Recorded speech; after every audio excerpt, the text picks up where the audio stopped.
Good afternoon and welcome to this first live-streamed Kathina ceremony from Amaravati. The welcome is extended both to those who are new to Kathinas from this monastery and those who've attended in person, perhaps for many years. The ceremony planned today is based on the social distancing guidelines in place at Amaravati, but we expect that the ceremony will be very familiar to all. At several points in the ceremony, lay people are invited to join in the chanting. This is displayed in the description of the live stream. You may wish to check that you can see that now underneath the video. Today's ceremony is on YouTube, and afterwards it will remain available for anybody who wishes to view it on the Amaravati channel. You can find this directly on YouTube or via the amaravati.org website under Videos and Teachings. The ceremony is starting now, so please settle the body into a comfortable position. We will begin with 5 minutes of silent meditation.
Venerable members of the Sangha and assembled lay community, a warm welcome to all those gathered for this year's Kathina celebrations at Amaravati Buddhist Monastery.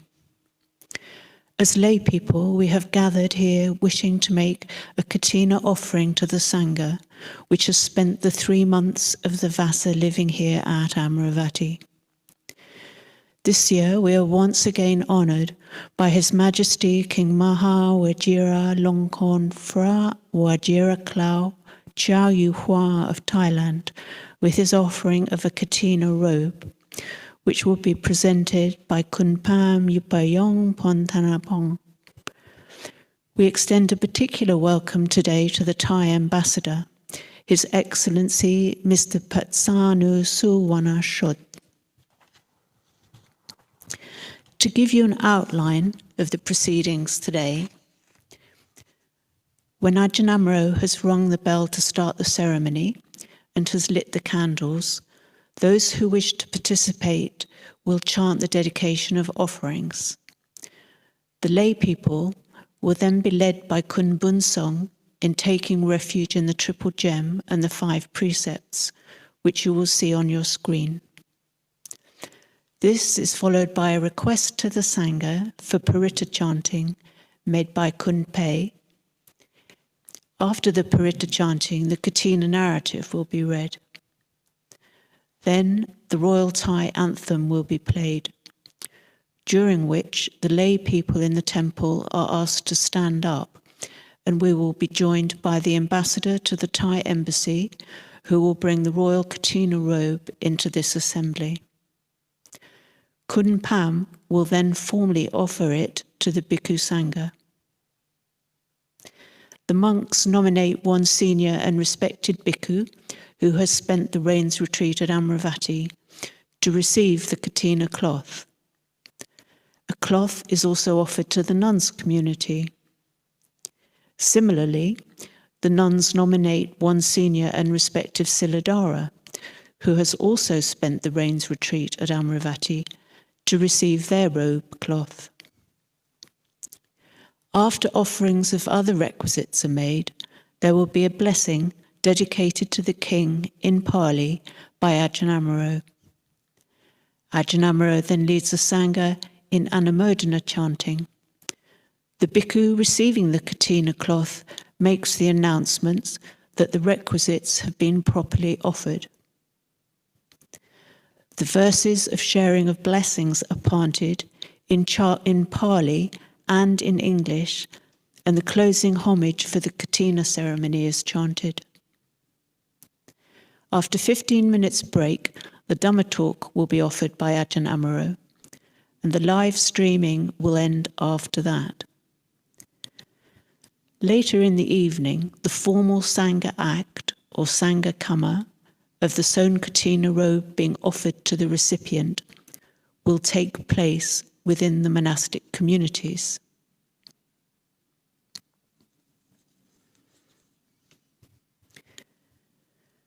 Now that we are all gathered, we will begin the ceremony, which will be led by Tan Chao Kun Fraraja Buddhiwaraguna, Ajahn Amaro.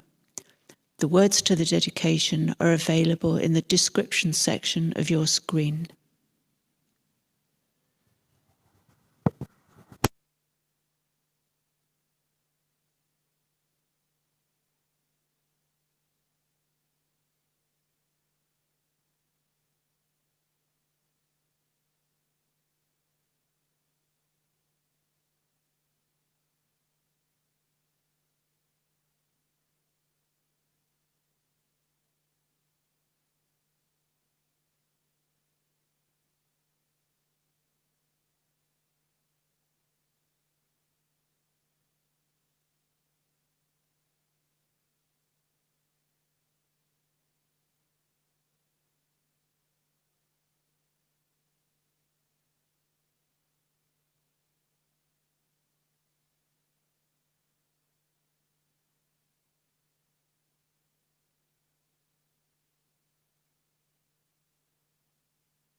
Yoso Bhagava Arahang Sammasambuddho Sawakato Yena Bhagavata Dhammo Supatipano Yasa Bhagavato Sawaka Sangho Dhamayang Bhagavantang Sadamang Sasanghang Imehi Sakarehi Yata Rahang Aropite Iabhipujayama Sadhu no pante bhagava suchiraparini putopi Pachima janatanukamba manasa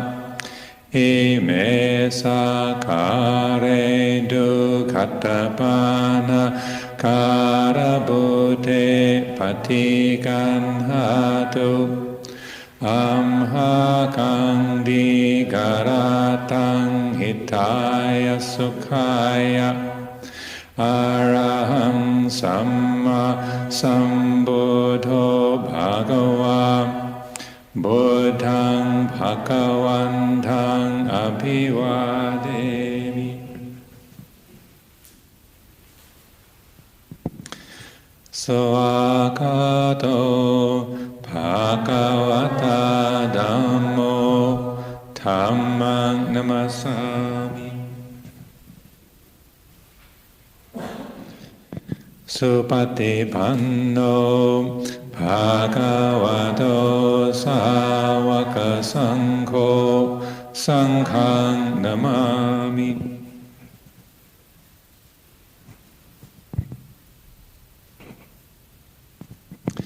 Annamayang Buddhassa Bhagavato Pubbapakanamakaraṃ Karomase Namo tassa bhagavato arahato samma sambuddhassa Namo tassa bhagavato arahato samma sambuddhassa Namo tassa bhagavato arahato samma sambuddhassa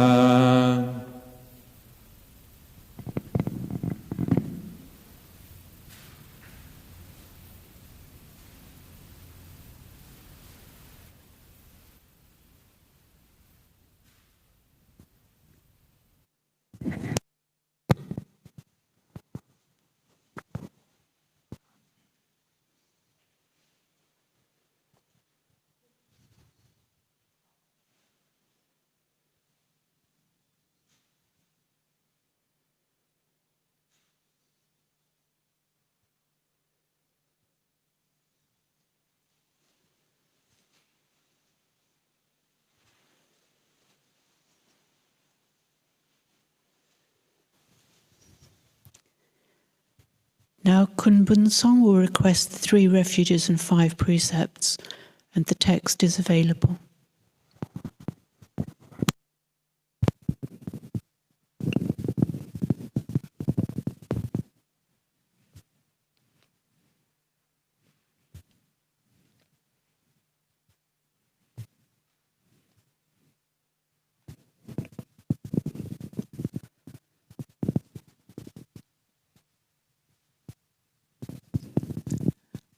Mayan pante tisalane nasaha panca sila niya chama tutiyampi mayan pante tisalane nasaha panca sila niya chama tatiyampi mayan pante tisalane nasaha panca sila niya chama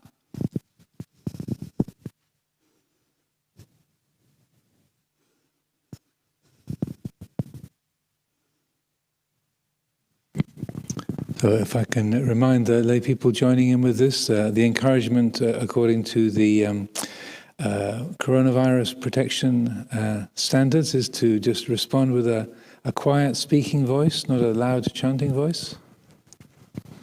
It's to minimize the danger of spreading any kind of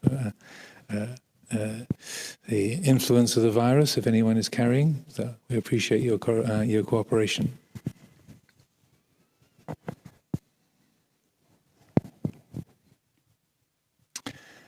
Namo tassa bhagavato arahato samma sambuddhassa. Namo tassa bhagavato arahato samma sambuddhassa. Namo tassa bhagavato arahato samma sambuddhassa. Namo tassa bhagavato arahato samma sambuddhassa. Namo tassa bhagavato arahato samma sambuddhassa. Namo tassa bhagavato arahato samma sambuddhassa. Buddhaṃ saranang gacchāmi. Buddhaṃ saranang gacchāmi. Dhammaṃ saranang gacchāmi. Dhammaṃ saranang gacchāmi. Sanghaṃ saranang gacchāmi. Sanghaṃ saranang gacchāmi. Dutiyampi buddhaṃ saranang gacchāmi. Tutiyampi Buddhaṃ saranang gacchāmi. Dutiyampi dhammaṃ saranang gacchāmi. Tutiyampi Dhammaṃ saranang gacchāmi. Dutiyampi sanghaṃ saranang gacchāmi. Tutiyampi Sanghaṃ saranang gacchāmi. Tatiyampi buddhaṃ saranang gacchāmi. Tatiyampi Buddhaṃ saranang gacchāmi. Tatiyampi dhammaṃ saranang gacchāmi. Tatiyampi Dhammaṃ saranang gacchāmi. Tatiyampi sanghaṃ saranang gacchāmi. Tatiyampi Sanghaṃ saranang gacchāmi. Tisarana gamanang nititaṃ. Amapante. Pānātipātā vērapmani sikkhapadang samādhiyāmi. Pānātipātā velamani sikkhapadang samādhiyāmi. I undertake the precept to refrain from taking the life of any living creature. I undertake the precept to refrain from taking the life of any living creature. Adinādāna vērapmani sikkhapadang samādhiyāmi. Atinatana velamani sikkhapadang samādhiyāmi. I undertake the precept to refrain from taking that which is not given. I undertake the precept to refrain from taking that which is not given. Kāmesu micchāchara vērapmani sikkhapadang samādhiyāmi. Kāmesu micchāchara velamani sikkhapadang samādhiyāmi. I undertake the precept to refrain from sexual misconduct. I undertake the precept to refrain from sexual misconduct. Musāvādā vērapmani sikkhapadang samādhiyāmi. Musāvādā velamani sikkhapadang samādhiyāmi. I undertake the precept to refrain from lying. I undertake the precept to refrain from lying. Sura meraya majappamadhatthana vērapmani sikkhapadang samādhiyāmi. Sulamelaya maccappamattatthana velamani sikkhapadang samādhiyāmi. I undertake the precept to refrain from consuming intoxicating drink and drugs which lead to carelessness.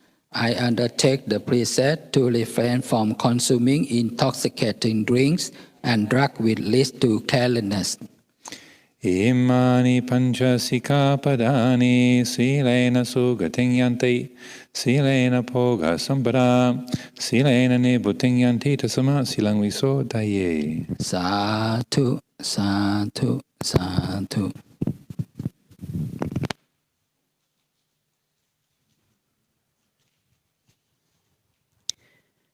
Now Kunpai will request Paritta chanting.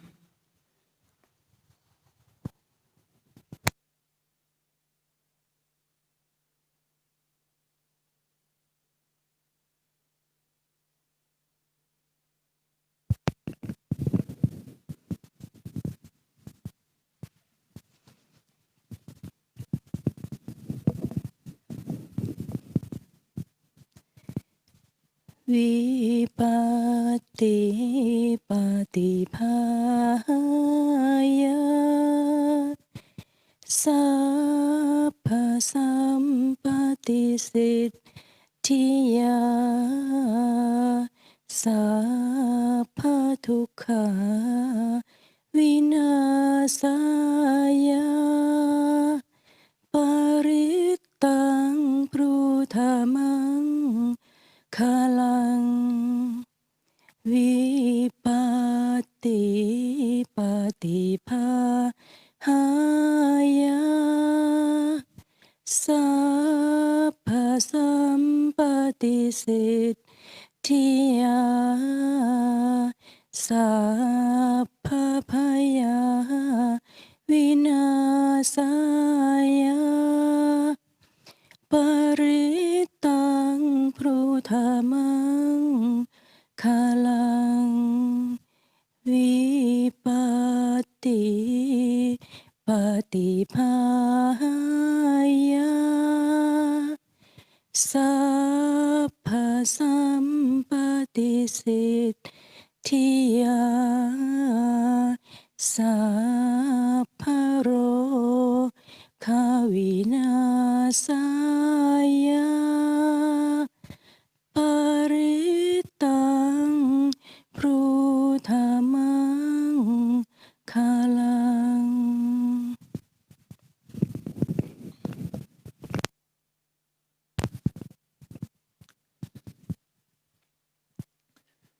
Palittohana metang sameta patanta Avikita citta paritang panantu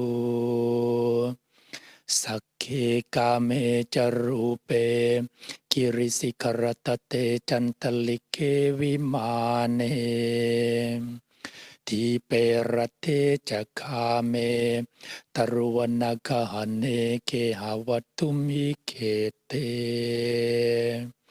Pumma jayantu tewa jalatalavisameya kakantapanaka Tithanta santikeyang munivanavacarang sathavo me sunantu Dhamma savanakalo ayam patanta Dhamma savanakalo ayam patanta Dhamma savanakalo ayam patanta Namo tassa bhagavato arahato sama sambuddhassa namo tassa bhagavato arahato sama sambuddhassa namo tassa bhagavato arahato sama sambuddhassa buddhaṃ saranang gacchāmi dhammang saranang Gacchami Sanghang Saranang Gacchami Dutiyampi Buddhang Saranang Gacchami Dutiyampi Dhammang Saranang Gacchami Dutiyampi Sanghang Saranang Gacchami Tatiyampi Buddhang Saranang Gacchami tatiyampi dhammang saranang gacchami tatiyampi sanghang saranang gacchami yoca kummamo hammala pagado samang vabuddho sugato vimuto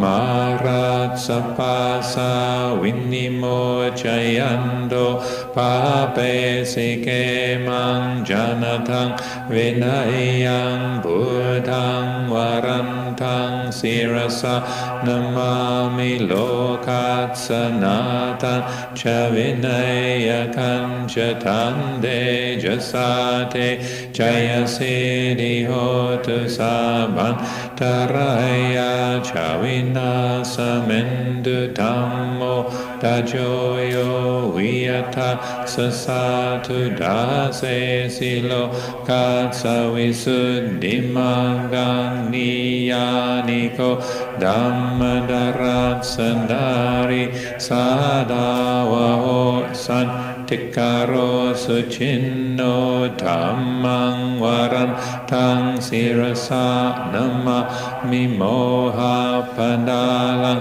upasandadahang tahante jasate jaya siddhi hotu sabandaraya cavina samendu sadhamma sena sugata nukoyo lokat sapapu pakile sanjeta sando sayang san tinniyo jako jasawaka tadam viditang karoti sanghang varantang sirasa namami buddhanu buddhang sammasila diting dande jasa jaya siddhi hotu sabandaraya cavina samendu asevana chambalanang pandita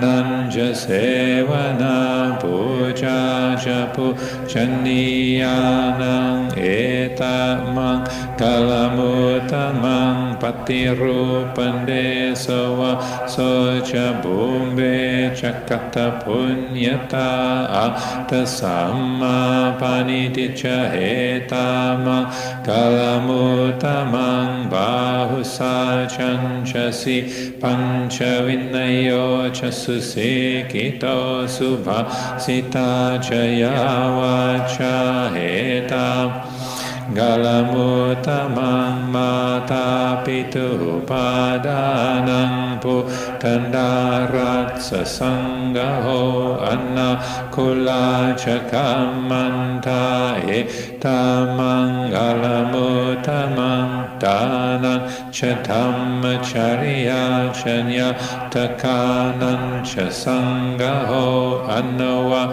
jani kamani etamang galamutamang arati virati papa majapana chasanyamo appamado chata meso etamang galamutamang garavo chaniva toja santuti chakatan yutaka lena tammat savanang eta mangalamutamang kandi chaso vacha sata samananan chada sanang kalena dhammasakacha etamang galamutamang tapocha brahmacharya chaharya sajana dasanang nipana satchakiriya chahetam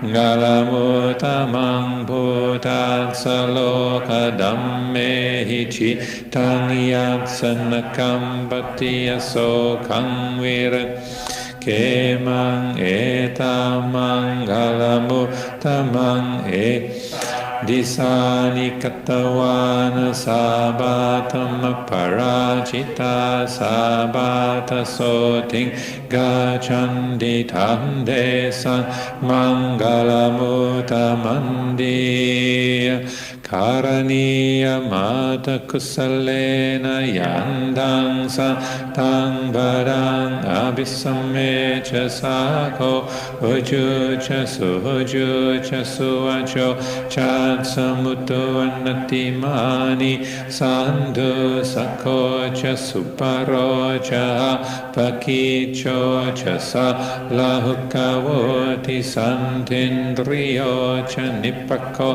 cha pangabo kuleso ananagido nachakudang samachari kinchiena vinyu pare umbavadayong sukino wake mino hontu sabe sata pavantu sukitata yeke chipa nabutati tasab Tavarawa annavasesa tikavaye mahantawa majima rasaka anakatula ditavaye chahadita ye chandure vasantiya vidure bhuta va sampavesi va sabe sata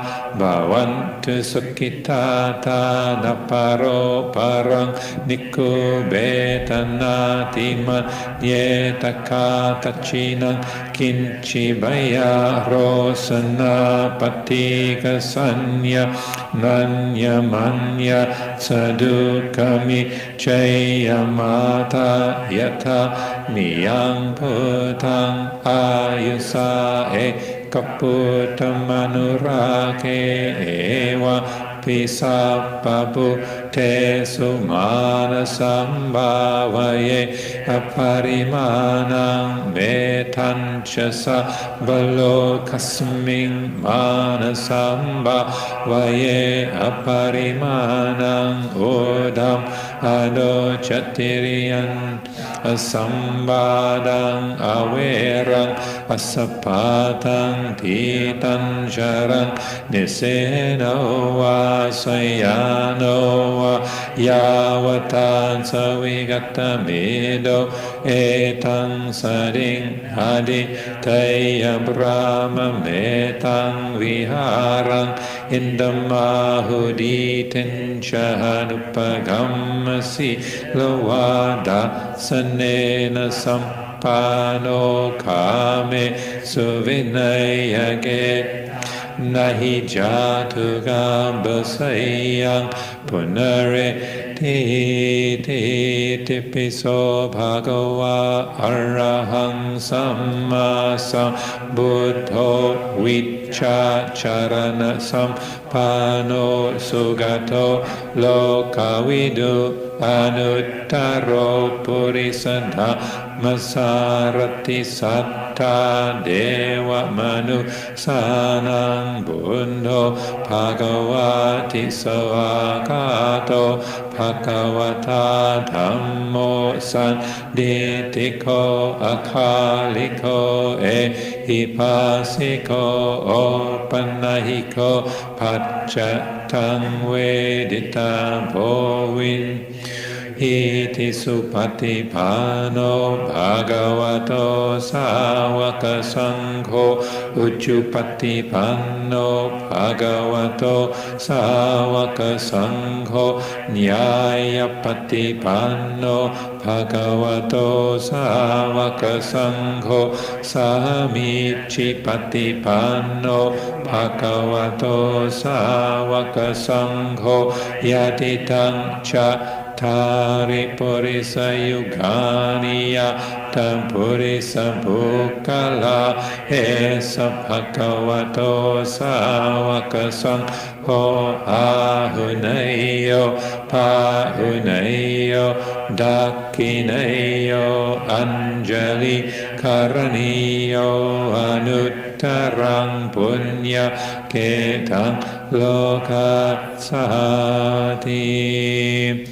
Dukkhappata jani dukkha Payappata jani paya Sokappata jani soka Hontu sa pepipanino eta Vata ca amhehi sampadang punya sampadang Sabbe deva numodantu sabasam Patisiddhya dhanang dadandu sadaya silang rakandu sambandha bhavana birata hontu gacantu devata gata Sabbe buddha balapata pacekanam chayam balam arahantana chate jenara kambanda misabaso Mahakaruniko nato hita yasabapaninang purit wabadami sabha pato sambo dimutamang etena sa chavajena hotute jayamangalang jayanto bo diya mule sakyanang nan divadano ewang tawang vichayo hohi jayat sujayamang kale aparajita palanke sise patavi bokare abhiseke sabba buddha Agapato pamotati sunakatang sumangalang supampatang suhotitang sukano sumoho tocha suyitang brahmachari supandakinang kaya kamang vaja kamang padakinang padakinang manokam panidite padakina padakina nikat vanalabandate padakine.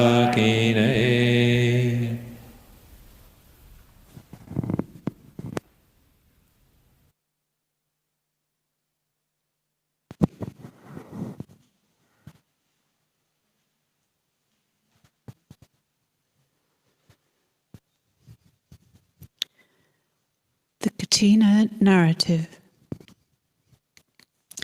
The Kathina festival is the most important festival in the Buddhist year. It has been celebrated for over 2,500 years and is always held in October or November. Kathina marks the end of Vasa, the rains retreat, a time when the Sangha abides in monasteries, undertaking a minimum of travel. Kathina is therefore an opportunity for lay supporters to make offerings of the requisites to the Sangha before its members take up more distant teaching and other engagements and the winter comes on. How did Kathina originate?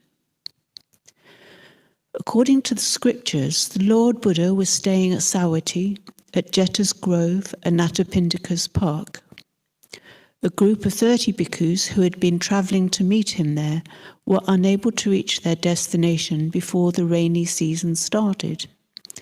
However, they stayed, living in harmony, at Saketa for the 3 months of the rains, and then journeyed on to meet the Buddha. By the time they reached Savatthi, their robes were tattered, so the Buddha allowed them to roam and collect cloth for new ones. The Buddha then, knowing the inspiration that arises from generosity, encouraged the bhikkhus to make a robe and give it to one of their number. The frame on which the pieces of collected cloth were laid out for sewing is called a kathina. From that day to this, lay supporters have initiated an offering of cloth to the whole bhikkhu Sangha at the end of Vasa, in line with the Buddha's rule that it should arrive unsolicited in the midst of the assembly, as if wafted on a breeze. The bhikkhus then formally agree which of them will receive it, and after the cloth has been offered, all of them will try to take part in the making of the robe, which must be cut, sewn, and finished before dawn the next day. At the time of the Buddha, the Bhikkhuni order also had a Kathina ceremony. This forest Sangha nuns community is not an order of bhikkhunis, but of Siladhara. In keeping with the robe offering tradition and at the request of the lay community, a cloth is also offered to the nuns. They have fulfilled the same Vasa determination as the bhikkhus and will likewise designate a member of their community to be presented with the cloth for a robe. The annual offering of cloth for monastic robes in this way is important, as it acts as a catalyst and opportunity for the wider lay community to mark their appreciation of and continued support for the Sangha, and often many other gifts are offered at this time. A spirit of generosity and love of the Dhamma is often joyfully generated through practical involvement as lay practitioners prepare for and participate in the ceremony. So, having clarified our intention in participating in this ceremony, now is the time of the offering of the Royal Kathina robe and other requisites to the Sangha.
When the royal Thai anthem is played, will lay people in the temple please stand up?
นะโมตัสสะภะคะวะโตอะระหะโตสัมมาสัมพุทธัสสะนะโมตัสสะภะคะวะโตอะระหะโตสัมมาสัมพุทธัสสะนะโมตัสสะภะคะวะโตอะระหะโตสัมมาสัมพุทธัสสะ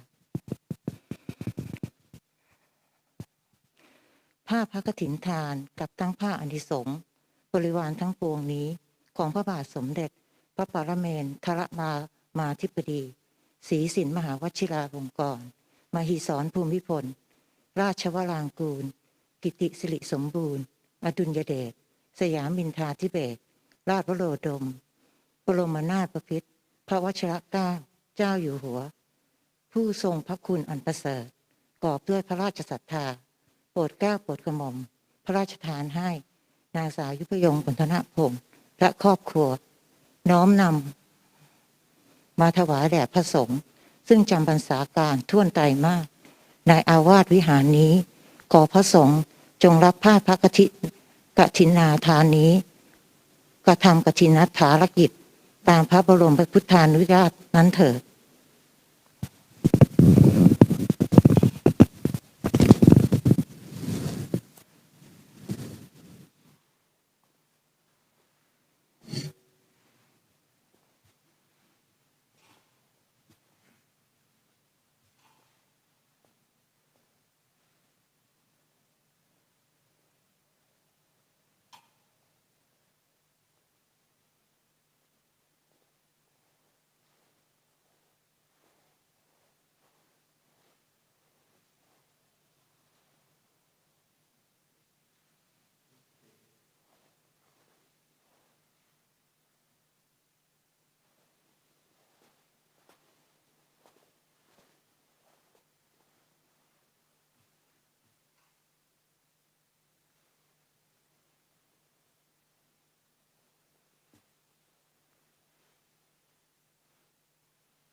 ภะคะวะโตอะระหะโตสัมมาสัมพุทธัสสะนะโมตัสสะภะคะวะโตอะระหะโตสัมมาสัมพุทธัสสะนะโมตัสสะภะคะวะโตอะระหะโตสัมมาสัมพุทธัสสะThis Kathina cloth and the other offerings present here belong to His Majesty King Mahavajiralongkorn Prapachiraklao Chao Yuhua, the King of Thailand, who is of great eminence and who has faith in the Buddha. On this special occasion, the King has granted his permission to Yupayun Pontanapong to offer the Kathina cloth and the other previously mentioned offerings to the Sangha who spent the 3 months of the Refuge retreat in this monastery in 2020. This Kathina cloth has come in as pure and unsolicited a way, as if it had been wafted here on a breeze and settled in the midst of this assembly, without favoring anyone in particular. However, the Lord Buddha has made a provision, whereby the Bhikkhu Sangha can agree to nominate one bhikkhu to receive the cloth. This bhikkhu must be one who knows the rules and observances concerning the Kathina ceremony, according to the terms laid down by the Lord Buddha's teachings. He should be pure in moral conduct and have the mindfulness and wisdom to be able to understand the Dhamma in all his facets. This, then, is the bhikkhu who can fulfill all the Lord Buddha's stipulations concerning the offering of the Kathina. And now, the assembly of bhikkhus must come to a unanimous decision as to which of them is best suited to receive the Kathina cloth.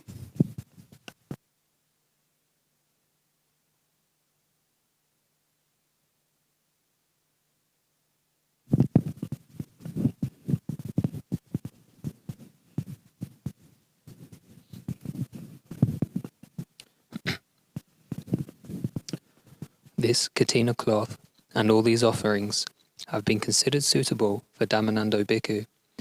He is a bhikkhu of mindfulness and wisdom and can perform the Kathina ceremony correctly according to the way established by the Lord Buddha. If any bhikkhu here disagrees, he should raise his objections now in the midst of this assembly.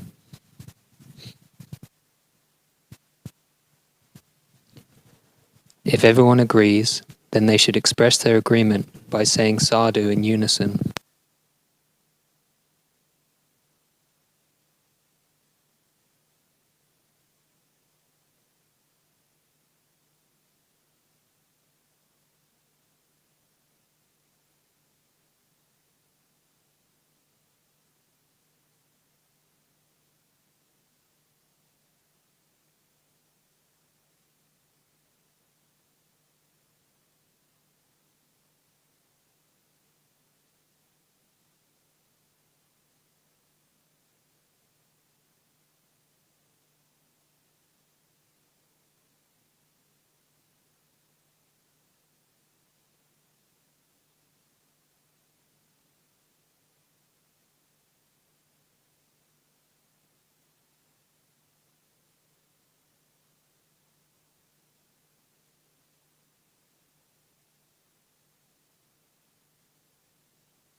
Now Kunpam's family and friends make offerings.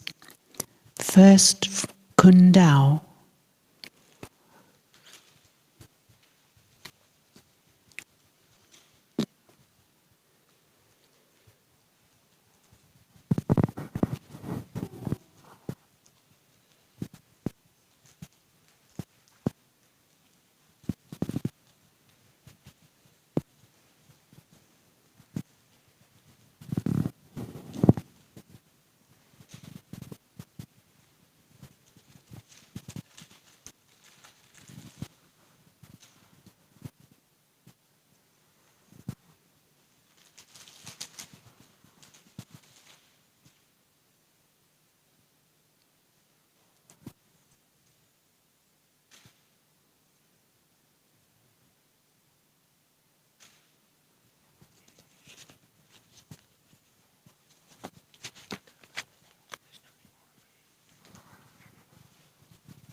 Now Kunpat.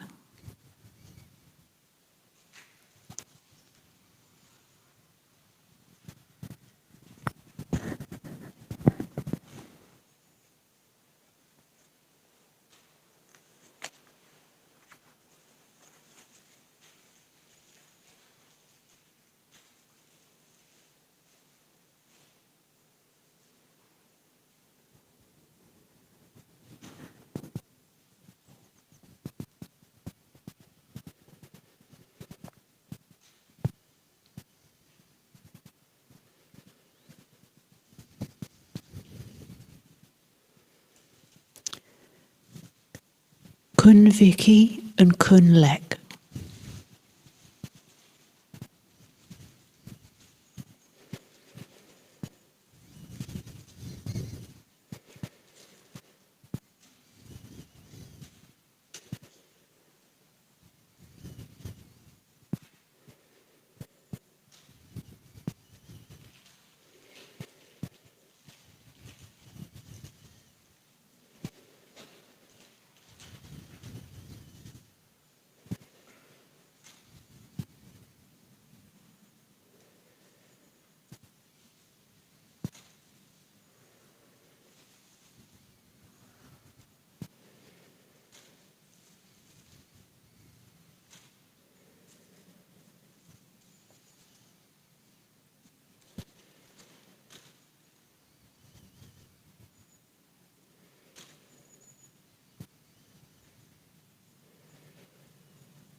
Kun Pretty and Kun Yai.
Now, the assembly of Siladhara must come to a unanimous decision as to which of them is best suited to receive the cloth at this Kathina time. The cloth offered at this Kathina time has been considered suitable for Sister Kitinyani.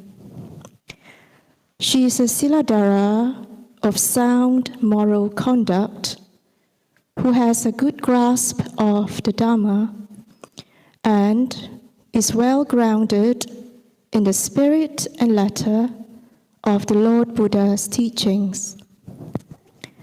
If any Siladhara here disagrees, she should raise her objections now in the midst of this assembly.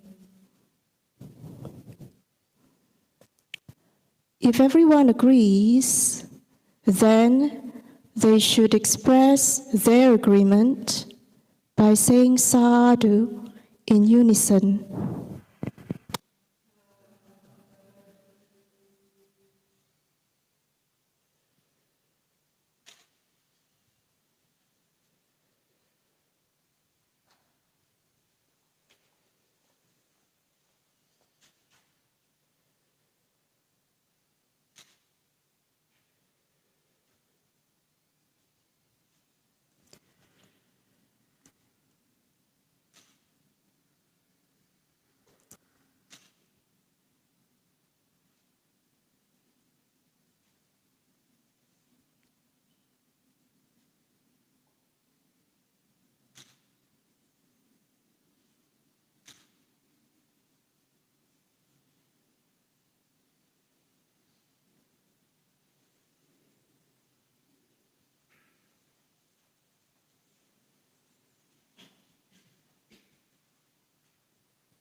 The Royal Kathina robe and the other requisites have been offered to the Sangha. Now Tanchakun for Rajabuddhi Waraguna, Ajahn Amaro, will chant the dedication to the King of Thailand in Pali.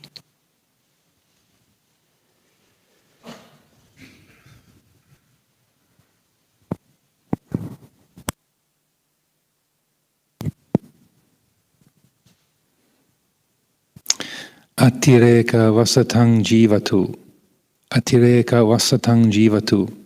Atireka vasatang jivatu.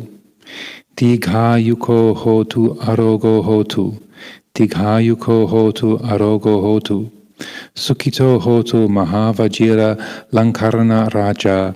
Siddhikichang siddhikamang siddhilabo jayonichang. Mahavajira lankarana raja varasa pavatu sabada. ขอถวายพระพร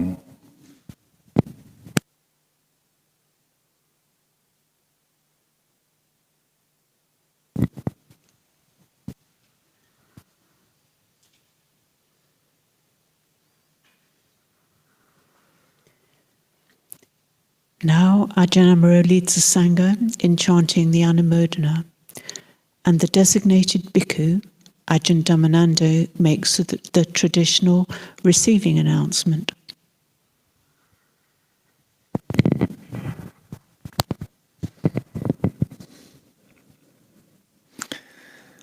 Yatha varevaha pura paripurendi sagarang evam eva hitodinang petanang upakapate ichitang patitang tumhang kipam eva samijatu sabe parantu sankapha chandopanraso yata manicho dheraso yatha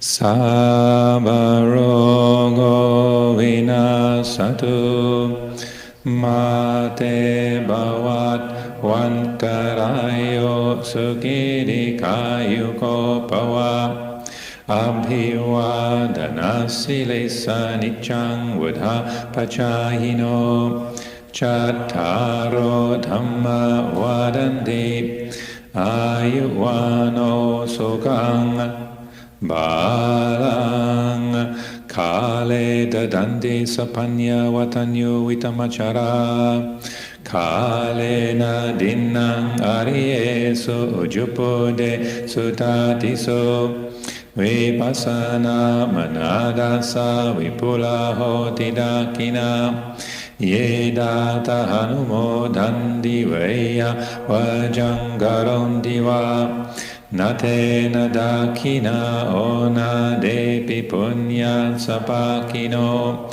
tasama tateya pativa najito yatadinnang mahapalang punyani paralokasming patita ondipani nandi bhavatu sabamangalang ragandu sabandevata sababunda nubhavena sada soti bhavatu te bhavatu sabamangalang ragandu sabandevata sabadhamma Nupavena sada soti bhavatu te bhavatu sabamangalang rakandu sambandevata sabasanganu bhavena sada soti pavandu te.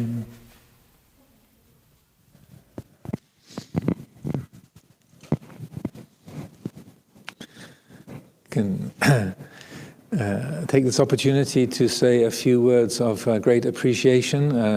This is a completely unique Kathina festival. I've never taken part in one quite like this in the past, but I really appreciate the great efforts, extraordinary efforts that people have made, Yom Pam and all her friends, and then the team here at Amaravati, Yom Suvira in the office, Ajahn Nyanarato, and all of the video team people, a huge amount of work and effort and a lot of thinking has had to go into how to set everything up and to help make this event work in a customary, traditional and appropriate way, even in this time of the great pandemic. So I particularly wish to say my anumodana. We chanted the blessings, but particularly for Yompam and your many members of your family and friends. Also, I know you lost your brother-in-law this year to the virus, and so I feel it's very lovely that you're able to still be the leader of the local lay community for this ceremony this year. Many people wait for years and years until they can be the Chaupa, the leader for a Kathina, and then for you to have this opportunity, and suddenly, instead of having 800 or 1,000 people here, you have 60. So I hope it hasn't been a disappointment, but I really appreciate the great faith and generosity, commitment that you have all shown in continuing to support the monastery through the year and helping to make this Kathina offering such a suitably beautiful occasion. Also, many people have been sending in and bringing to the back gate many offerings gathered there on the platform over the last few weeks. It's quite extraordinary how, even though hardly anybody could actually visit the site up until now, still the offerings that were needed and appropriate for supporting the community have all been coming in, and so it's a good sign for the ongoing sort of energetic commitment of the lay community to be providing the support so that the Sangha here, the monastic community and the resident lay community can carry on our lives of practicing Dhamma in this way. So sadhu anumodana from me very much as a personal appreciation for all of your good efforts. And the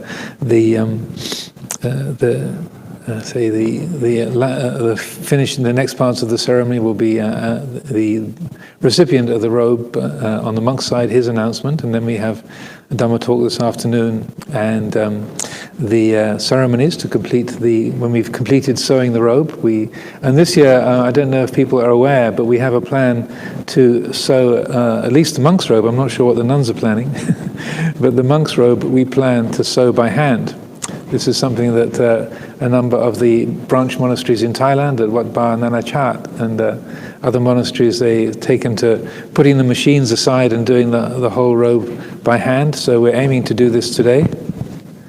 Hopefully it'll work out all right. Ajahn Kongrit has been masterminding the format for how we will achieve this, but I feel this is a very beautiful and skillful tradition to keep alive. Obviously, for many hundreds of years, all of the sewing was done by hand. Sewing machines didn't exist, but I just wanted to let people know that that's part of our commitment this year, and that we'll be seeing how that turns out. Also, I think the plan is to record some of the sewing so that people will be able to see the process and also the finished product once it is done. Again, that's with fingers crossed as everything works out.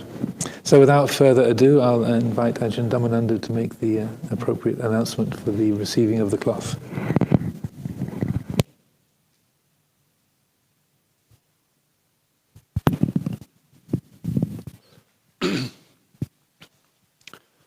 May I have the attention of the Sangha? The Kathina offerings have been properly given, properly received, and properly acknowledged. The Sangha may now spread the Kathina. May all these offerings be kept in store and made available to the bhikkhu, the siladhara, and all those who live according to the precepts in this monastery.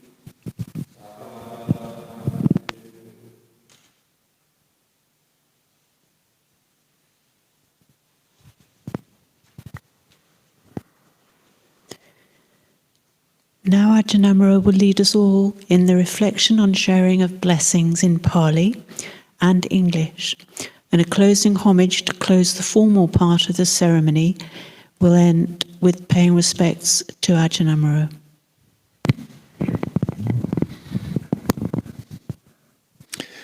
Annamayang udisanaditana gatayo banamase imina punya kamena ubaja yagunutara acharyu pakara chamata pita janyataka suryo chandi maharaja gunawanta narapicha brahmamara cha inda cha lokambala cha devata yamo mita manusa cha majata verika picha sabesata sukhi hondu punya nipakatani me sukhanchati vidang denduki pampape tawo matang imina punya kamena imina udisena cakipahang sulabece watanu padana cedanang ye santane ina tamma ya vanipanato mamang nasa tu sabada yeva yata jato pawe ujucetang satipanya saleko virya minamara labantu noka sangkatun chavirye sumebo tadi pavaro nato dhammo nato varuttamo nato paceka buddho ca sangho nato taro mamang teso tamanupave namaro kasang lavandumam. Through the goodness that arises with my practice, may my spiritual teachers and guides of great virtue, my mother, my father, and my relatives, the sun and the moon, and all virtuous leaders of the world, may the highest gods and evil forces, celestial beings, guardian spirits of the earth, and the Lord of death, may those who are friendly, indifferent, or hostile, may all beings receive the blessings of my life. May they soon attain the threefold bliss and realize the deathless. Through the goodness that arises my practice, may all and attachments quickly cease, and all harmful states of mind, until I realize Nibbana in every kind of birth. May I have an upright mind, with mindfulness and wisdom, austerity and vigor. May the forces of delusion not take hold, nor weaken my resolve. The Buddha is my excellent refuge, unsurpassed is the protection of the Dhamma. The solitary Buddha is my noble guide. The Sangha is my supreme support. Through the supreme power of all these, may darkness and delusion be dispelled.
We now chant the closing homage and end by paying respects to Ajahn Amaro.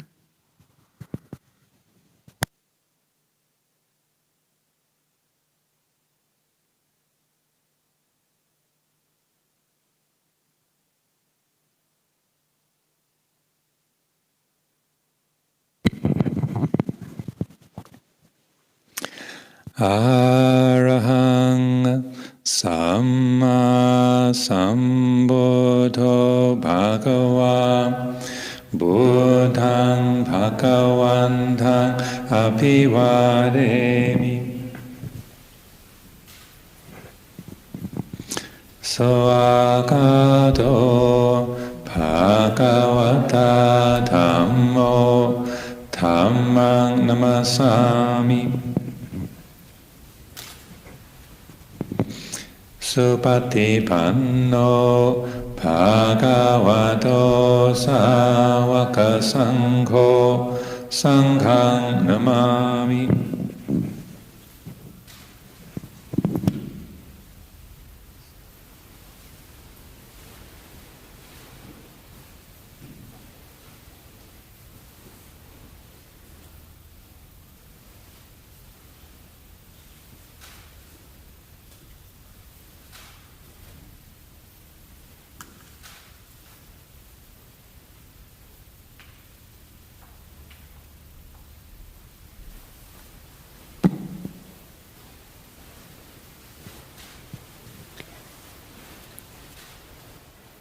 There will now be a short break of 15 minutes until 3 o'clock Greenwich Mean Time.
มาจาโลกาทิปติสัมปติกาดอัญชลีอังทิวาลังอายาจทาสันติทัสสันตาปาราชาคาชาติกาเทเสตุธรรมังอนุกรรมปิมังปะชัง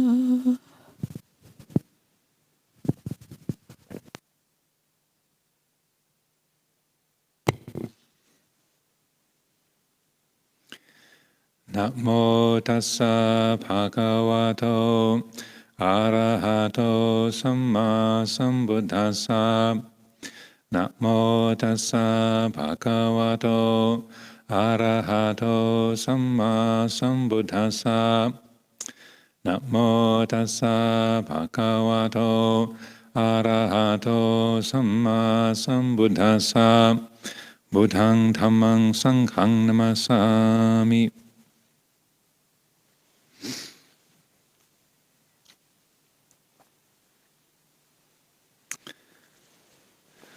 On this unique Kathina festival day, I'm very happy to be invited to share some reflections on Dhamma. It might be surprising to people, but this is the first Dhamma talk I've given at a Kathina here at Amaravati. Every other year that I've been here, there's always been a senior person, a senior monk who's come and offered the teachings and led the ceremonies. So this is a unique occasion for me as well. So it's a good opportunity also to consider why this is a unique Kathina. So few people. Normally at this point the temple would be crammed wall to wall with everybody and extra people over in the sala listening in and watching on the screen over there. But here we are in the temple. Those of you who are watching this on the cameras, maybe you can see there's just a handful of people, socially distanced here in the temple, just a handful of nuns and monks here also. One of the things, just talking with His Excellency, the Ambassador, about things that we've learnt through the COVID pandemic and how life, having been different during these times, one of the things that is say most impactful or most striking to me is how the heavenly messengers have been unavoidable.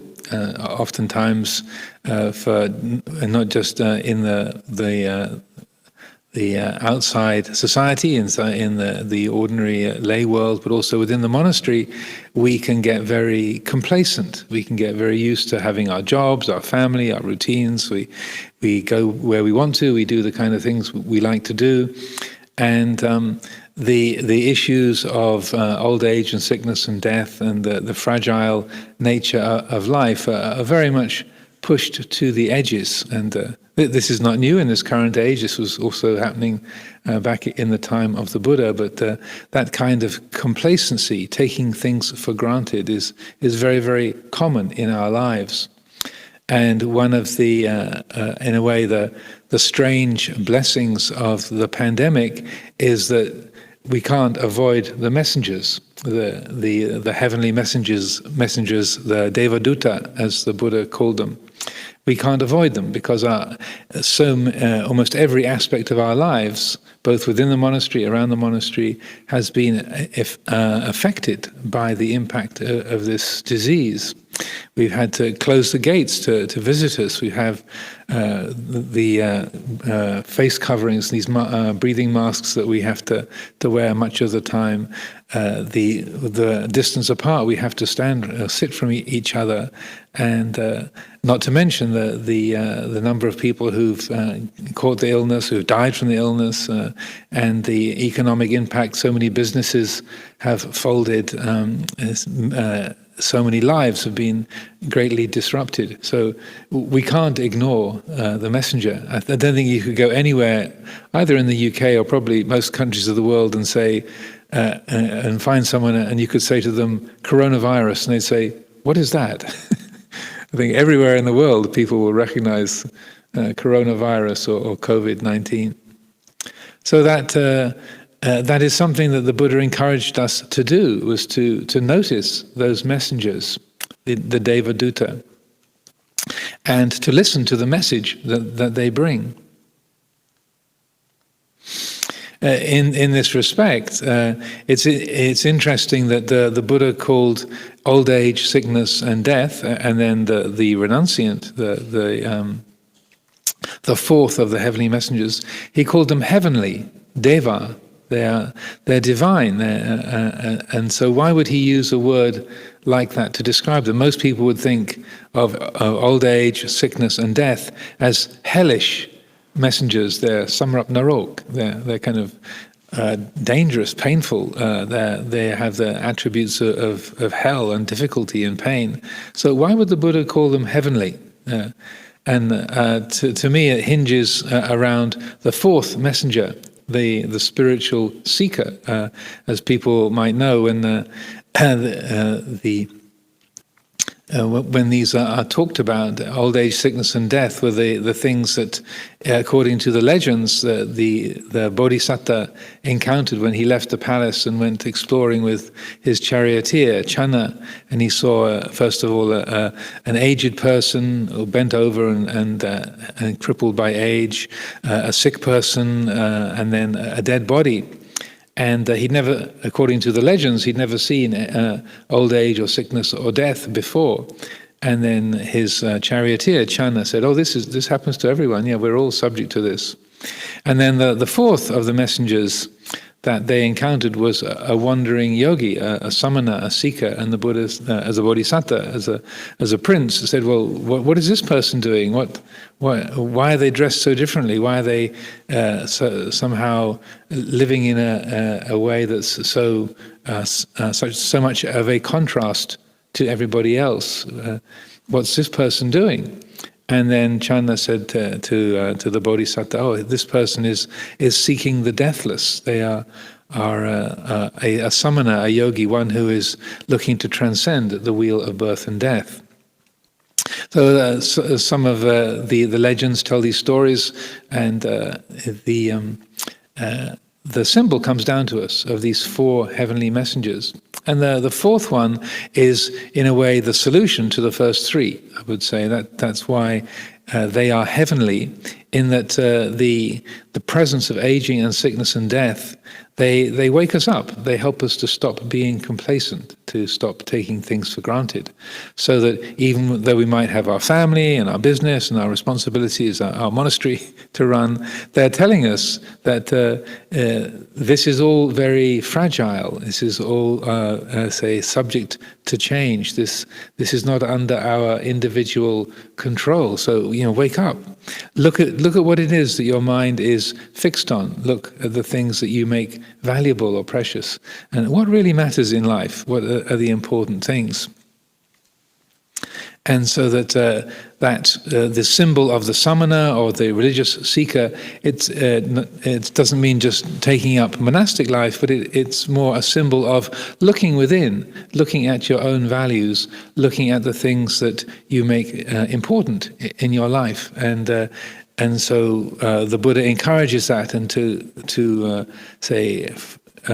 to help us to consider what really is valuable to us, what really helps us in life, and that in seeing what is really valuable, and I would say that what really is valuable is a mind that is awake, a heart that is pure and is generous, unselfish.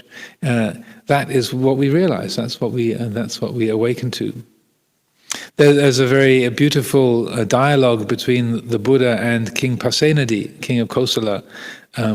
And when they were both reaching their old age, One time, King Pasenadi came to see the Buddha, and the Buddha asked him, "Where have you come from, great king? What have you been doing?" And he said, and King Pasenadi says, "Oh, just the usual kind of things that monarchs are. The monarchs who are obsessed with power and authority, obsessed with sense pleasure, the kind of things that kings are caught up with, all that sort of rulership stuff." And he's quite dismissive of his own role as a king. And the Buddha says to him then that, "What would you do, great king, if you got a messenger that came to you from the north and said, there's a huge mountain as high as the clouds moving down to you from the north, and there's another messenger came from the east and from the south and from the west, and each of those messengers had the same message. They said, there's a huge mountain as high as the clouds moving towards you, inexorably, unstoppably, crushing everything beneath them. What would you do? How would you relate to that?" And the king says, "Well, Venerable Sir, what I would do, what could I do except to practice the Dhamma, to live righteously, and to carry out acts of generosity and acts that were meritorious and beneficial. What else could I do other than to walk in the way of the Dhamma?" And the Buddha praises him for that. Says, "Good, well, good, great king. This is very good. What else is there to do except to practice the Dhamma and to live wisely, to live righteously, and to carry out acts that are meritorious and beneficial?" So that the Buddha said, because, great king, aging and death are rolling in on you. They're moving in on you from each side. This is unstoppable. It's coming towards you. That these great mountains that crush everything before them are heading in your direction.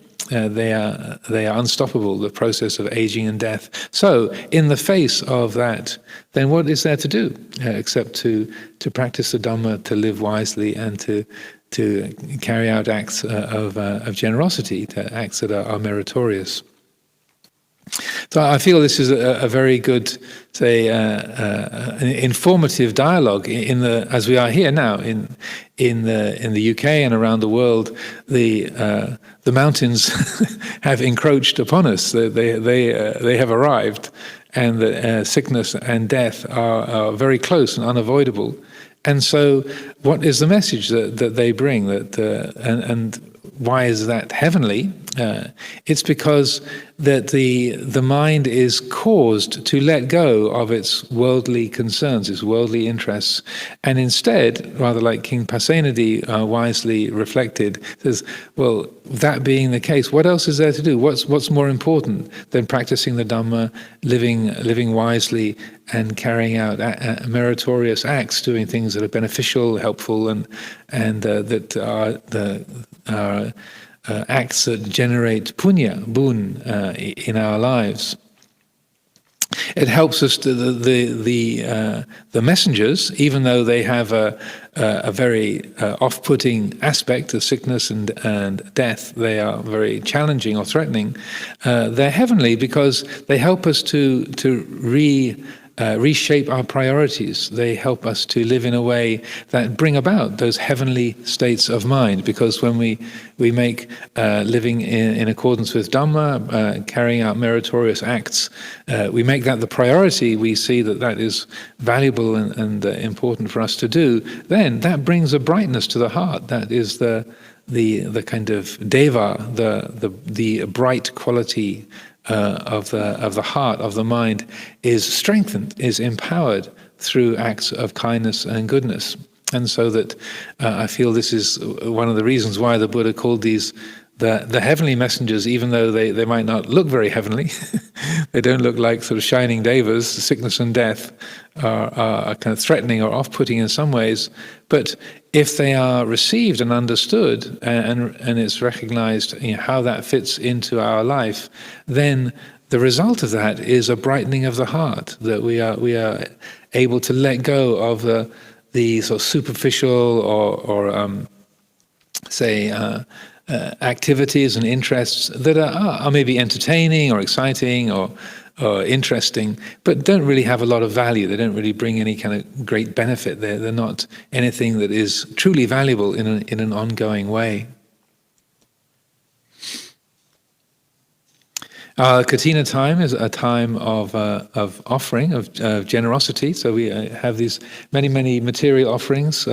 This kind of dana is called amisa dana. Amisa means material, or the kind of physical offerings that Yompam and His Majesty the King have offered to support this monastery, and all your friends and family and others who've joined together sent in the different offerings. So amisa dana is that material support, and that this is a very significant kind of generosity and a way of creating and generating merit and living skillfully, acting in accordance with Dhamma. So sadhu anumodana to all of you for the material offerings, and that the Amaravati could not keep going without this kind of help. There's a big place. There's a lot of people live here. We have a lot of buildings, and we have a big rebuilding program.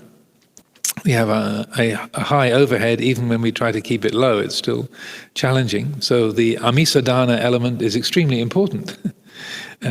But along with that dimension of material offerings, the Buddha also talked about other kinds of dana, other kinds of generosity. And the second kind, which he spoke about as being superior to amisa dana, to material offerings, is what is called abhaya dana, or the giving of fearlessness. Abhaya is fear, abhaya is fearlessness. So abhaya dana. So and I feel it's good to reflect upon that as well. Earlier today, the lay community, when we began this gathering, you determined the 3 refuges and the 5 precepts. So there's a particular teaching, a sutta, where the Buddha talks about the 5 precepts. He calls them the 5 mahadana, the great gifts. And oftentimes when we think about the precepts, we think of them as limitations. Don't do this, don't do that, don't do this, don't do that. And a way of fencing us in, or a set of say, limitations that it's useful to have them, but we think of them as a containment.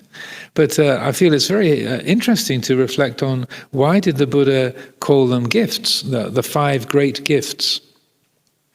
And when he explains this, he talks about it in terms of this quality of fearlessness, abhaya dana. He said, if you take the precept of refraining from killing other beings, then by that determination, by that dedication in your own heart, then you relieve countless other beings from danger.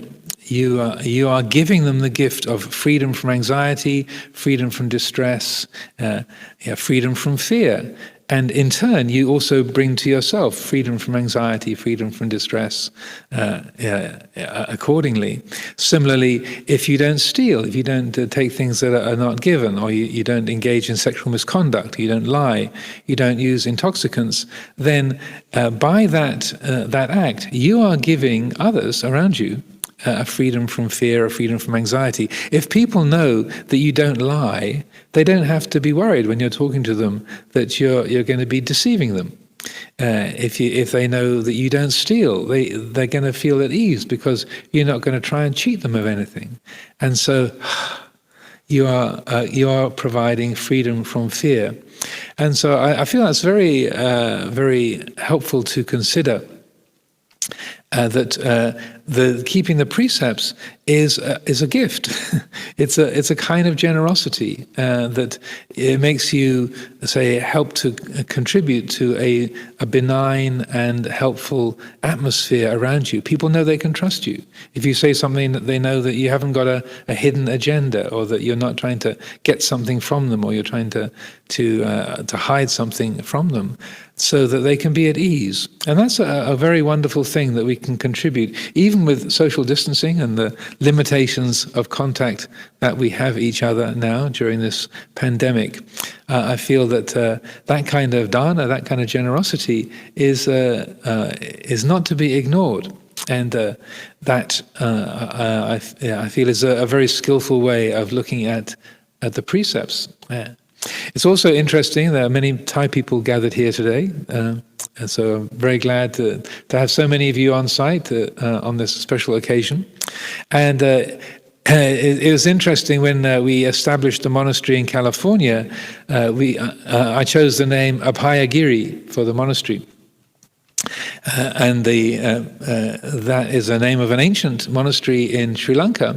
And part of the reason that I chose that name was that the half of the land of Abhayagiri Monastery was given to us by a Chinese monk, Master Xuanhua, and he had a very large community of Buddhist nuns as well as Buddhist monks. About a city of 10,000 Buddhas. It was about 20 miles away from Abhayagiri Monastery.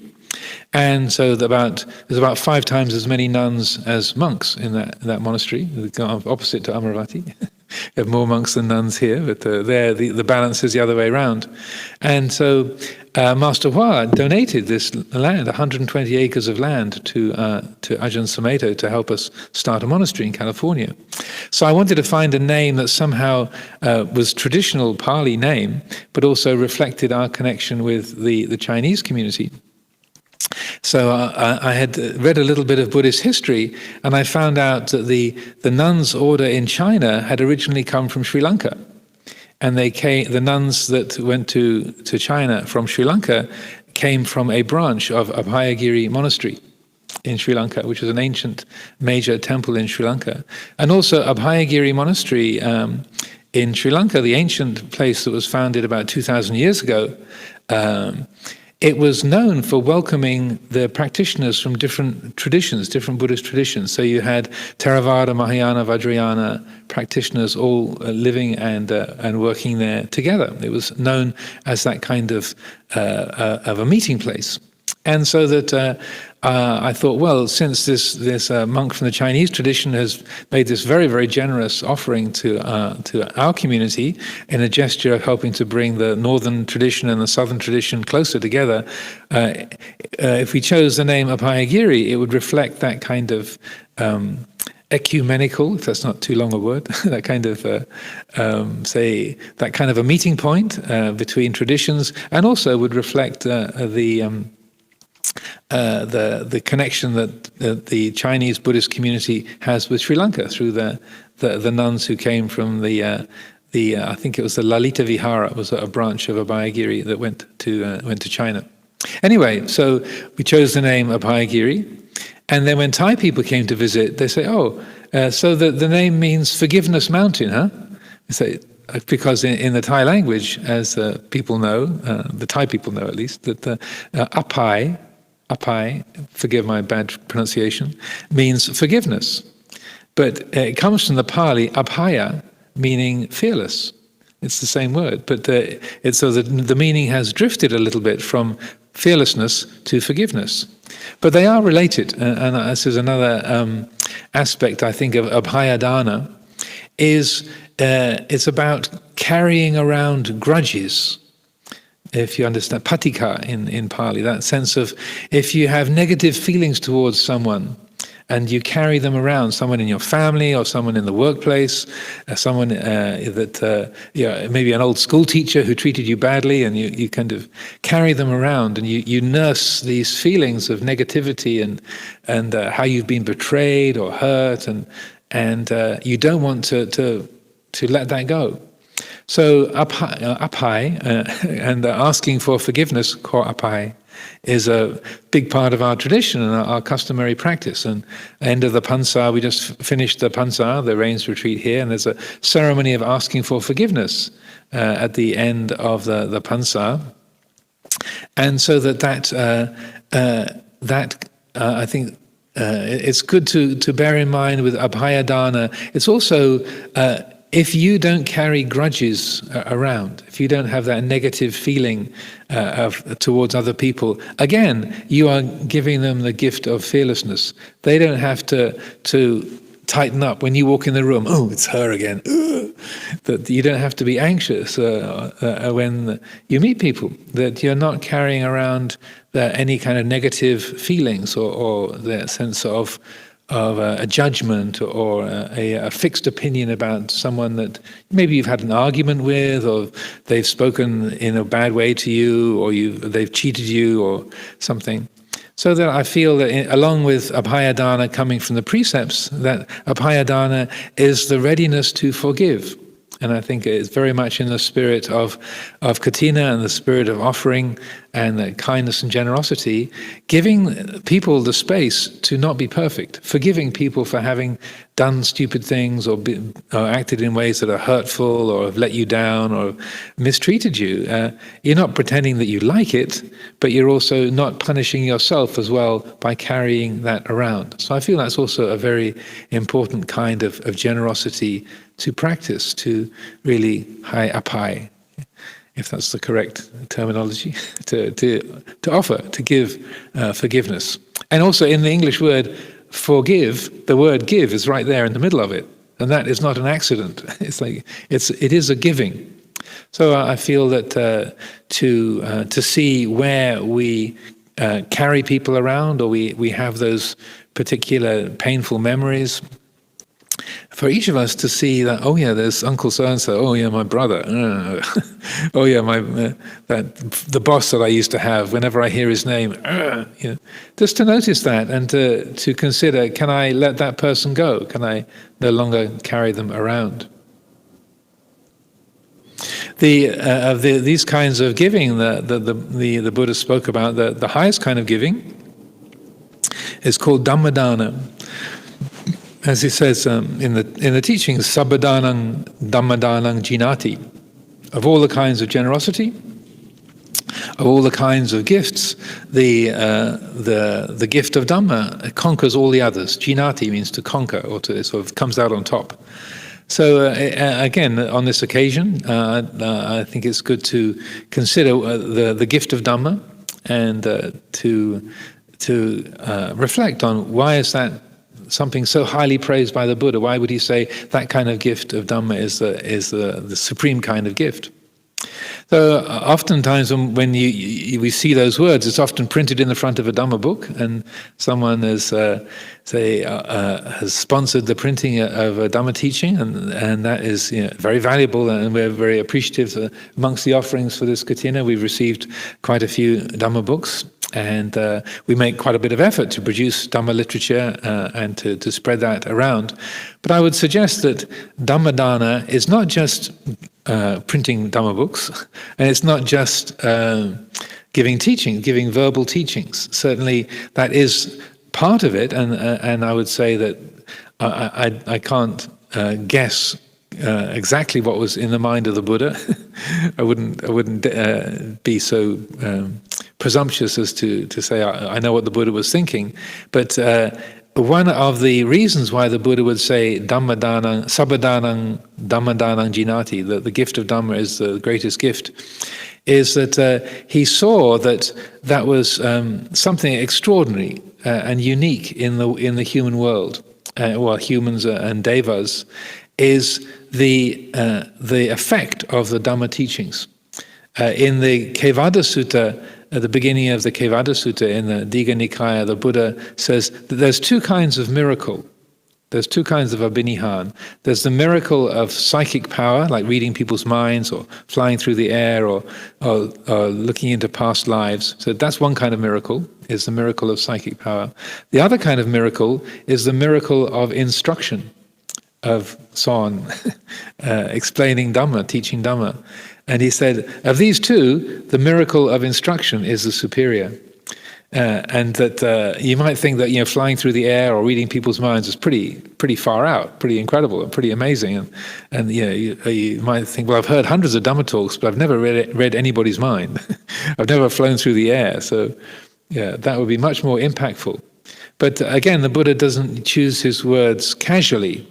He chose these words, I feel, very, very specifically, because in teaching Dhamma, if you read in the suttas or if you know from your own experience, they're listening to Dhamma teachings, the people could hear the word of the Buddha or word of the great disciples, and then through hearing that teaching, their heart could be liberated. It could be to enter the stream, to be a stream enterer, to be a once returner, a non-returner, or even realize arahantship just by hearing a Dhamma talk. And so over and over again, hundreds of times, for lay people and monastics as well, hearing the sound of the Dhamma, hearing the words, the hearing of the words, receiving the words, understanding them, can bring about a change of heart that irreversibly,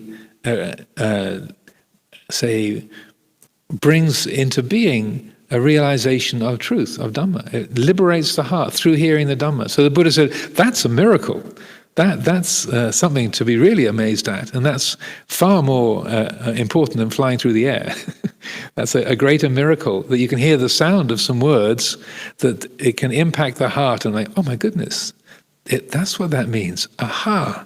And in that aha, our life can be irreversibly changed for the better. We can see things, in a way that is truly liberating, and so I would say that's a really helpful way of understanding Dhammadana. Another way of understanding it, and maybe the last thing I'll share today, is that when we talk about, say, Dhammadana, or the giving of Dhamma, then we usually think of that in terms of words, the verbal teachings of Dhamma. But I feel there's other ways to look at it as well. So, for example, I was mentioning yesterday, there was this a teaching in the suttas. It's in the Anguttara Nikaya, where the Buddha describes a previous life of his, where he was a Brahmin in the city of Vilama, and he made this enormously abundant offering. 84,000 golden pots filled with silver, 84,000 silver pots filled with gold, 84,000 elephants and horses, and it's a massively abundant offering, like billions and billions of pounds worth of offerings. And he said, even though that was an extremely meritorious offering, that more meritorious than that is to take refuge in the Triple Gem. It's a long, long sequence of different things he describes. This is the short version. So far more meritorious is to take refuge in the Triple Gem. More meritorious than taking refuge in the Triple Gem, than that hugely abundant material offering, is to practice the Five Precepts. More meritorious than keeping the Five Precepts is to practice loving kindness, to generate the heart of loving kindness for the time that it takes to milk a cow, which is about 20 minutes. And said, and then at the end of the sutta, he says, but even more meritorious than that is to maintain in being the insight into impermanence, the perception of anicca sanya, just for a finger snap. So that is more meritorious than even those massively abundant, expensive offering and those other sort of noble and worthy qualities. So I feel that again, that's a very, very significant teaching. And that seeing of anicca, that true recognition of impermanence and uncertainty, that why would he say that's so powerful, that's so meritorious, that's so important, that sort of outweighs all those other kinds of offerings or those other kinds of practices? So to me, when I was reflecting on this earlier today, I came to my mind that really that true seeing of anicca, when the heart truly sees impermanence, that is also Dhammadana. One of the things that Luang Por Chah used to say is that he would, like the Buddha, he could make these statements that would really get your attention. And one of the statements or comments that Ajahn Chah would make was that uncertainty is the Buddha. Quam mainer ben Praputajao. I'm not sure that's exactly the words he would use, but that's how it's put into his Dhamma books. Uncertainty is the Buddha. I think, what? How does that work? Uncertainty is the Buddha? And then he would explain it, say, the Dhamma, the truth of the way things are, is that all things are uncertain, all things are mainer, maitiang, they're impermanent, they're uncertain, they're in a state of change. The Buddha said, if you see the Dhamma, you see me. If you see me, you see the Dhamma. So, in this way, the truth of uncertainty is the Buddha. If you can follow the logic. If the Dhamma is the truth of uncertainty, and if you see the Buddha, you see the Dhamma. In that way, the Buddha and the Dhamma are equivalent. Therefore, the Buddha is uncertainty. Then Luang Por Chah went on to explain what this means is that the mind that is awake and knows the truth of uncertainty is the Buddha mind. That is the Puru, the one who knows. That is the awake, aware mind, and that again is the embodiment of Dhamma.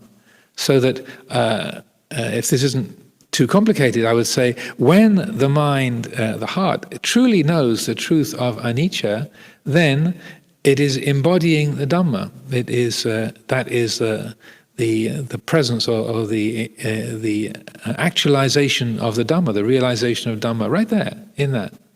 So that it's not just thinking the word anicca, anicca, anicca, or mainer.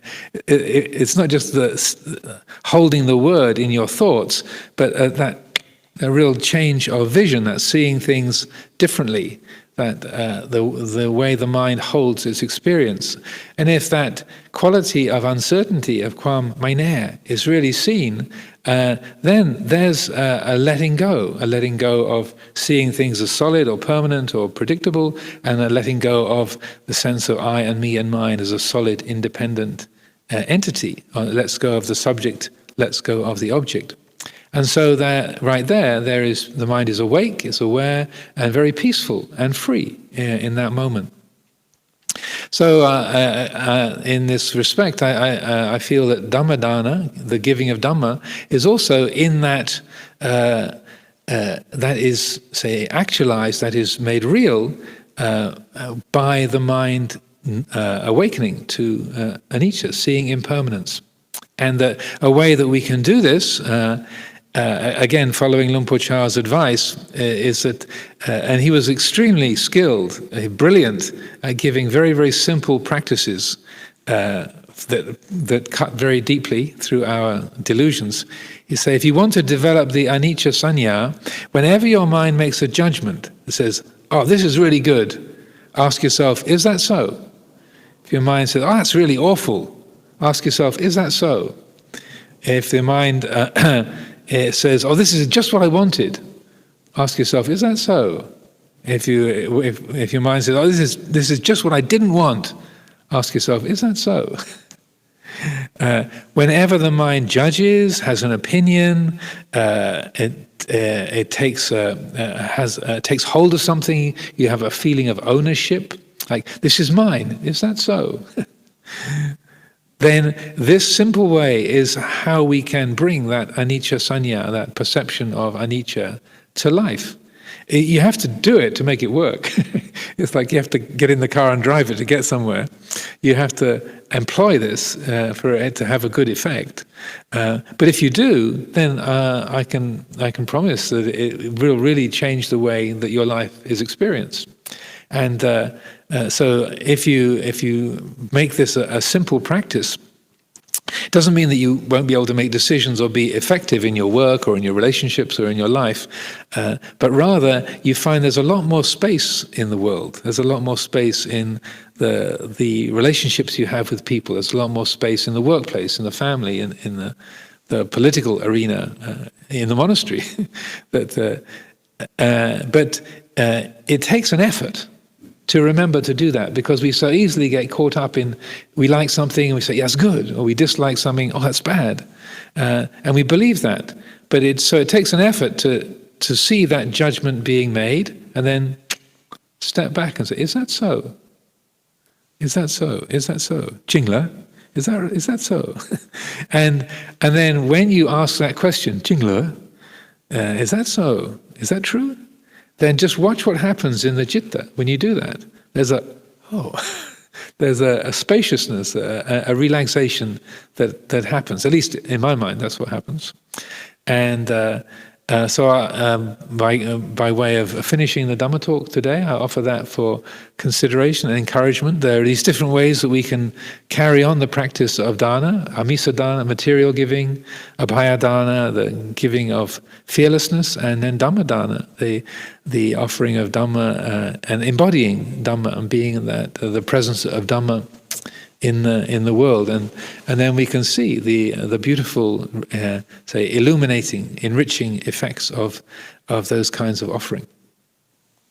Ewan.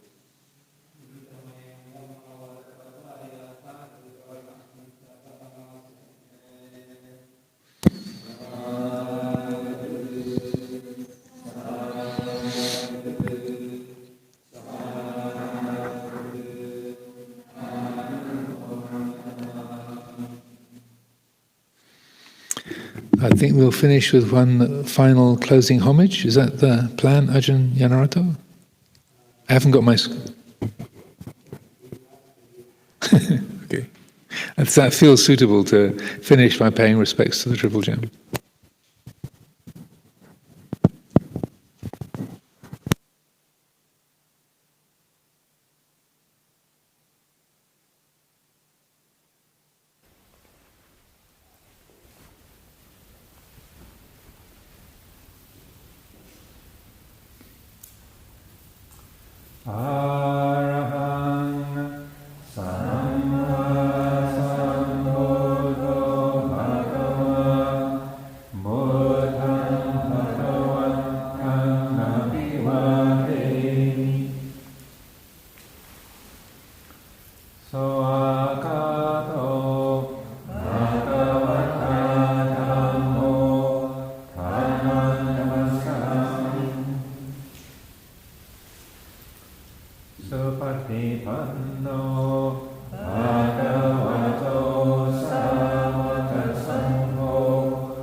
Do we have some offerings for...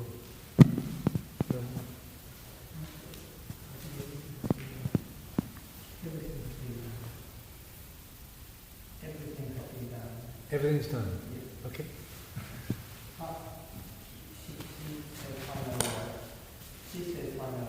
Okay. One final piece of information for participants this afternoon. The lay people like to make an announcement about how much was offered for this year's Kathina, and I've just been told that the sum comes to £13,045.